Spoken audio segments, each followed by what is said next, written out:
السلام علیکم ورحمۃ اللہ وبرکاتہ۔ امید ہے تمام گروپ ممبران بالکل خیریت و عافیت سے ہوں گے اور اللہ رب العزت ہمیشہ سب کو خیر و عافیت سے رکھے۔ کل سے سوچ رہی تھی تھوڑی سی بات کر لوں گروپ پر بٹ ٹائم نہیں مل پایا، اور بات تھی رجب کے حوالے سے۔ انشاءاللہ تعالی اللہ نے زندگی دی، صحت دی، تندرستی دی تو کل ہم ایک بہت عظمت والے مہینے میں داخل ہونے جا رہے ہیں انشاءاللہ تعالی۔ اگر 29 کا چاند ہوا کل رات کو تو انشاءاللہ ہم کل مغرب سے ہی رجب کے مہینے میں داخل ہو جائیں گے، اور رجب کی حرمت کے حوالے سے تھوڑی سی بات کرنی تھی۔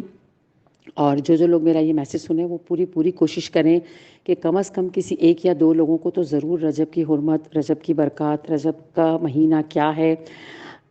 دیکھیں، رجب کا مہینہ وہ ہے کہ تمام 12 سال کے 12 مہینوں کے نام اللہ تعالیٰ نے لکھے، اور سال بھی اللہ تعالیٰ نے بنائے ہیں، دن بھی اللہ تعالیٰ کے بنائے ہوئے ہیں۔ واحد رجب کا مہینہ ہے جسے اللہ تعالیٰ نے کہا ہے قرآن میں کہ رجب میرا مہینہ ہے۔ تو ایک سوچنے والی بات ہے کہ اللہ رب العزت نے 12 مہینے خود ہی بنائے ہیں اور صرف ایک مہینے کو اپنا کیوں کہا؟ اللہ تعالیٰ تو قدرت رکھتے ہیں 12 مہینے کو اپنا کہنے پر، اور بنائے ہی اللہ نے ہیں۔ تو اللہ تعالیٰ نے رمضان کو کیوں اپنا مہینہ نہیں کہا؟ اللہ تعالیٰ نے ذی الحج، جس میں اتنی بڑی سنت حضرت ابراہیم علیہ السلام کی پوری ہوتی ہے، اس کو کیوں اپنا مہینہ نہیں کہا؟ اللہ رب العزت نے محرم الحرام کو اپنا مہینہ کیوں نہیں کہا کہ اس میں اتنی بڑی قربانی حضرت محمد مصطفیٰ صلی اللہ علیہ وآلہ وسلم کے نواسے کو شہید کیا گیا، اس کو اپنا مہینہ نہیں کہا؟ اللہ نے رمضان کو اپنا مہینہ نہیں کہا، آخر اللہ رب العزت نے رجب کو ہی اپنا مہینہ کیوں کہا؟ کوئی تو ایسی بات ہوگی، کوئی تو ایسی برکتیں ہوں گی، کوئی تو ایسے نور ہوں گے اس مہینے میں کہ اللہ رب العزت قرآن میں فرماتے ہیں کہ اے نبی صلی اللہ علیہ وآلہ وسلم، رجب میرا مہینہ ہے، شعبان میرے نبی کا مہینہ ہے، اور رمضان میری امت کا مہینہ ہے۔ تو کچھ تو ایسا ہوگا اس مہینے میں۔ تو بہت عظیم مہینہ کل سے شروع ہونے والا ہے انشاءاللہ تعالی۔ ہم سب پوری کوشش کریں گے کہ اس مہینے کی حرمت کے حوالے سے، اس مہینے کی عظمت کے حوالے سے اس کی قدر کر لی جائے، اس کی قدر کرنے کی کوشش کر لی جائے، اور اس کے روزوں کی اتنی فضیلت بیان کی گئی ہے۔ اور یہ میں اپنی طرف سے نہیں کر رہی یہ باتیں، یہ میں قرآن اور حدیث کی باتیں آپ کو بتا رہی ہوں، اللہ اور اس کے رسول صلی اللہ علیہ وآلہ وسلم کی باتیں آپ کو بتا رہی ہوں کہ اللہ رب العزت نے قرآن میں کہا ہے کہ جس نے رجب کا ایک روزہ رکھا اس کو 1 سال کی نفلی عبادت کا ثواب دیا جائے گا۔ جس نے رجب کے 7 روزے رکھے جہنم کے 7 دروازے اس کے لیے بند کر دیے جائیں گے۔ جس نے رجب کے 8 روزے رکھے، اللہ رب العزت نے کہا ہے کہ اس کے لیے جنت کے 8 دروازے کھول دیے جائیں گے، اور 8 دروازوں سے اس کو آواز دی جائے گی کہ وہ جس دروازے سے چاہے وہ داخل ہو جائے۔ اور یہیں پر اللہ رب العزت نے بس نہیں کیا، اللہ رب العزت چاہتے تو یہاں پر روک دیتے، سٹاپ کر دیتے اپنی برکتوں کو، لیکن اس سے آگے بھی اللہ نے برکتیں رکھی۔ اللہ نے کہا کہ اللہ رب العزت نے فرمایا کہ جس نے رجب کے 10 روزے رکھے وہ ہاتھ اٹھائے اور کہے کہ یا اللہ مجھے یہ دے دیجئے یا وہ مجھے دے دیجئے، بس وہ لب کھولے اور میں وہ مانگے اور میں پورا کر دوں۔ اور جس نے رجب کے 15 روزے رکھے، وہ اللہ رب العزت نے فرمایا کہ وہ گویا ایسا ہو جائے گا جیسے اس نے آج ہی اپنی ماں کے پیٹ سے جنم لیا ہو، جیسے کہ گویا وہ آج پیدا ہوا ہو۔ اب اتنا متبرک مہینہ، اس کے لیے اللہ رب العزت قرآن میں اتنی وعیدیں، اتنی برکاتیں بتا رہے ہیں، تو کیا اس مہینے کو ضائع کر دینا چاہیے؟ کیا اس میں رمضان کی تیاری یا کسی کے گھر کی شادیوں کی تیاری، وہ سب منع نہیں ہے، کرنی ہے، لیکن اس مہینے کی عظمت کو سامنے رکھنا ہے، اس کی حرمت کو، اور اس میں کوشش کرنی ہے۔ ہم سب گناہ گار ہیں، ہم میں سے کوئی بھی ایسا نہیں جو بہت متقی ہو۔ میں تو اپنی بات کروں گی کہ سر سے پیر تک میں گناہوں میں ڈوبی ہوئی ہوں، لیکن میں کوشش تو کر سکتی ہوں نا۔ میرے اللہ رب العزت نے قرآن میں فرما دیا کہ تم نیکی کرو میری رضا کی خاطر تو تمہیں اس کا اجر بڑھا چڑھا کر دیا جائے گا۔ میں ایک چھوٹی سی مثال سے آپ کو سمجھاتی ہوں کہ سپوز ہمارے گروپ پہ بہت سارے لوگ ہیں، لیکن میں آسیہ کا نام لے رہی ہوں مثال کے طور پہ، I am giving just for example کہ آسیہ ہے۔ اب آسیہ کے آگے رجب کا ایک روزہ ہے، اور اس کے ساتھ ہی دنیا کا کوئی ایک اور تقاضا ہے کہ سپوز اس کو کسی کی شادی میں یا مہندی میں یا بازار جانا ہے، اور آج اس کو رجب کا ایک روزہ رکھنا ہے۔ اب اس کے 2 دل ہیں کہ یا میں بازار چلی جاؤں یا میں روزہ رکھ لوں۔ اب آسیہ نے اپنے نفس پہ قابو کر کے اور رجب کا روزہ رکھ لیا، اس نے اللہ کے دین کے لیے اللہ کی رضا کے لیے روزہ رکھ لیا اور اپنے بازار والے کام کو مؤخر کر دیا۔ اب جب آسیہ کا انتقال ہوگا، دیکھیں مرنا ہم سب نے مرنا برحق ہے نا، ہر کسی کو موت آنی ہے، ہر کسی نے اللہ سے ملاقات کرنی ہے۔ جب انتقال ہوگا اور جب اللہ رب العزت آسیہ کو نیکیوں کے بڑے بڑے بڑے بڑے پہاڑ دکھائیں گے تو آسیہ سوال پوچھے گی کہ یا اللہ پاک میں نے تو اتنی ساری نیکیاں نہیں کی تھیں، یہ اتنی ساری نیکیوں کے اتنے بڑے بڑے پہاڑ کہاں سے آ گئے؟ تو اللہ رب العزت اس کو فرمائیں گے کہ آسیہ یہ وہ نیکی ہے جو تم نے اپنی دنیا کے کام کو مؤخر کر کے میری رضا کی خاطر ایک نیکی کی تھی، اور پھر میں نے اس کو، تم نے تو وہ نیکی وہاں سے روانہ کی، میں نے اس کو یہاں پہ گرو کرنے کے لیے چھوڑ دیا تھا، اور وہ نیکی گرو ہوتے ہوتے بڑھتے بڑھتے بڑھتے پہاڑوں کی صورت میں چلی جائے گی، اور پھر وہ نیکی صرف ہمیں، جس نے نیکی کی ہے اس کو اس کا اجر نہیں ملے گا، اس کی اولادوں کو، اس کی نسلوں کو اس کا اجر دیا جائے گا۔ تو چھوٹی چھوٹی نیکیاں جو ہم کر سکتے ہیں، جو ہمارے ہاتھ میں، ایک مرتبہ سبحان اللہ پڑھنے سے جنت الفردوس میں ایک پودا لگتا ہے، کتنی دیر لگتی ہے 4-5 مرتبہ 10 مرتبہ سبحان اللہ پڑھنے میں، اور اس نیت کے ساتھ اللہ جی یہ نیکی صرف آپ کے لیے کی ہے، اس کو آپ قبول کیجیے گا، اور جنت میں تو انشاءاللہ تعالی ہم جائیں گے، انشاءاللہ تعالی ہم سب مانگتے ہیں اور سب کی دعا ہے، تو جائیں گے تو کیا چٹیل میدان میں رہیں گے؟ وہاں پہ ہریالی بھی تو چاہیے نا، گارڈننگ کا، باغ کا، پھولوں کا، پودوں کا، کس کو شوق نہیں ہوتا؟ اور کتنے خوبصورت لگتے ہیں وہ گھر جن کے باہر پودے ہوتے ہیں، ہریالی ہوتی ہے، جن صحن میں درخت ہوتے ہیں، تو وہاں ایک رونق اور ایک خوبصورتی ہی الگ ہوتی ہے۔ تو ہم بھی تو اپنے گھروں کے لیے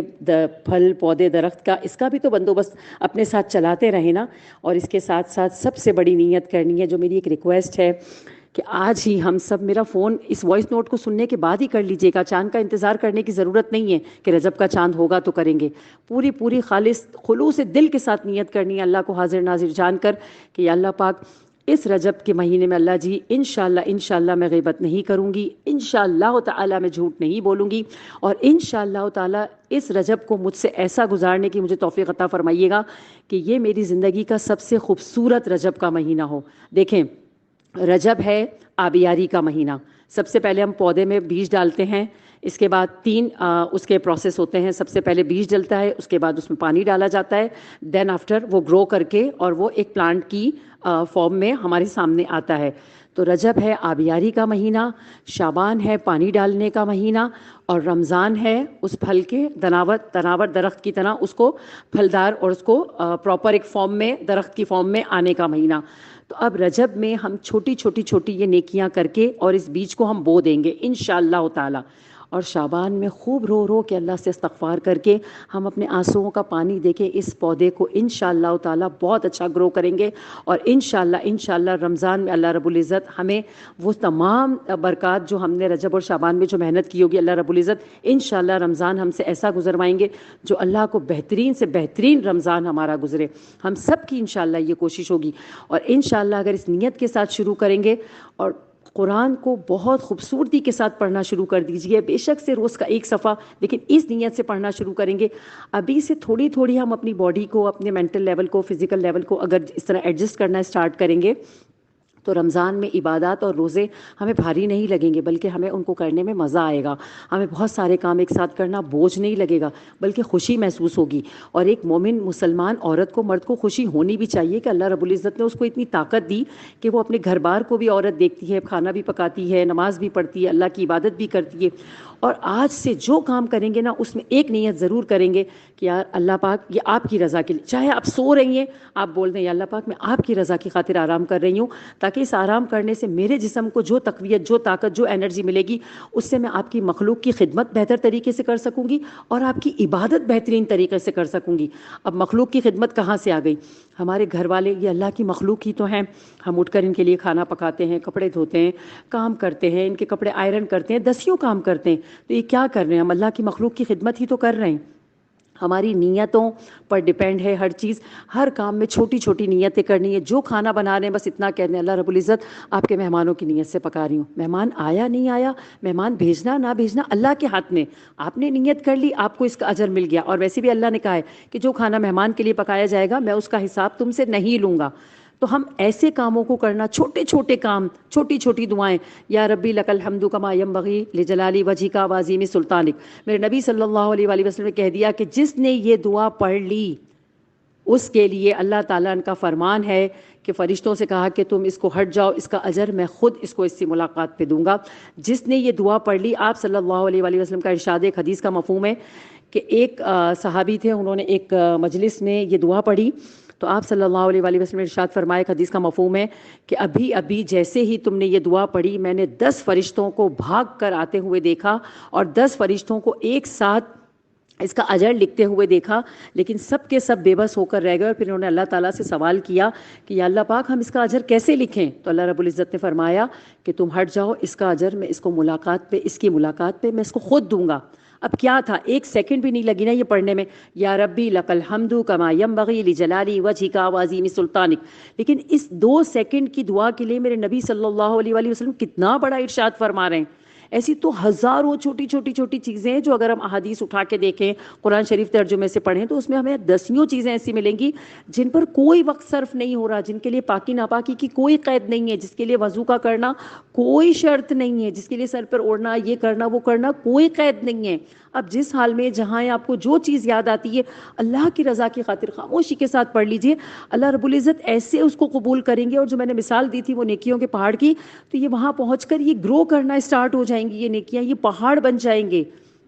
کتنی بڑی بات ہے کہ آپ صلی اللہ علیہ وآلہ وسلم رجب کا چاند دیکھتے کے ساتھ یہ دعا پڑھتے تھے کہ اللہم بارک لنا فی رجب و شعبان و بلغنا رمضان، کہ اے اللہ مجھے برکت عطا فرمائیے میرے رجب میں، مجھے برکت عطا فرمائیے میرے شعبان میں، اور مجھے خیر و عافیت کے ساتھ پہنچا دیجئے رمضان تک۔ اللہ کے نبی مانگ رہے ہیں، نبی میں اور آپ کیا چیز ہیں، ہم کچھ بھی نہیں ہیں۔ جب اللہ کے نبی صلی اللہ علیہ وآلہ وسلم جو بخشے بخشائے ہیں، جو اللہ کے محبوب ترین، جن کا نام اللہ نے اپنے کلمے کے اندر جوڑ دیا، وہ نبی کہہ رہے ہیں کہ اے اللہ جی برکت عطا فرمائیے میرے رجب میں، میری شعبان میں، اور مجھے خیر و عافیت کے ساتھ، صحت کے ساتھ پہنچا دیجئے رمضان تک۔ تو میں اور آپ نہیں مانگیں گے، انشاءاللہ تعالی آج سے مانگیں گے۔